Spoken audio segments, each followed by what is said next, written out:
আসসালামু আলাইকুম, সবাই কেমন আছেন? আশা করি সবাই ভালো আছেন। আজকে আমি আপনাদের দেখাবো বাচ্চাকে 6 মাসের পর থেকে খাওয়ার জন্য সহজেই বাসায় কিভাবে হোমমেড সেরেলাক তৈরি করতে পারবেন। তো চলুন আপনাদেরকে দেখাই আমি কিভাবে তৈরি করি। তো এখানে আমি আমার পছন্দ মতো কয়েক রকমের জিনিস নিয়েছি, আপনারা চাইলে আরো অ্যাড করতে পারেন এর সাথে। এখানে আমি মুগ ডাল নিয়েছি, সিদ্ধ চাউল নিয়েছি, পোলাও চাউল, মসুর ডাল আর কাজু বাদাম সাথে নিয়েছি। এগুলো কিন্তু আমি পরিষ্কার করে ধুয়ে রোদে শুকিয়ে নিয়েছিলাম। তারপর এমনিতেই কড়াইয়ে আমি হালকা করে ভেজে নিয়েছি।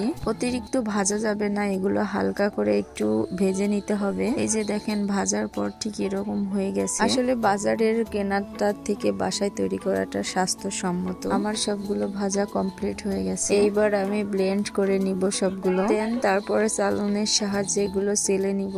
আসলে আমি এরকম করে আমার বাচ্চার জন্য সেরেলাক তৈরি করি, বাজারে তা কিনে খাওয়াই না। তো দেখেন চালার পর এটা কত সুন্দর হয়েছে। এগুলো কিন্তু অনেকদিন ফ্রিজে রেখে বাচ্চাকে খাওয়ানো যায়। এটা কিভাবে রান্না করতে হয় সেটাও শিখে নেন। চুলার উপর একটা পাত্র বসিয়ে পরিমাণ মতো পানি দিয়ে যতটুকু খাওয়াবেন ততটুকু পরিমাণ সেরেলাক দিয়ে অনবরত নেড়ে জাল করে কিছুক্ষণ পর নামিয়ে নিব। এই তো আমার সেরেলাক রান্না করা কমপ্লিট। ভিডিওটি যদি ভালো লেগে থাকে অবশ্যই একটা লাইক, কমেন্ট ও চ্যানেলটি সাবস্ক্রাইব করে আমাদের পাশে থাকবেন। ভালোবাসা দিলে অবশ্যই ভালোবাসা পাবেন। আল্লাহ হাফেজ।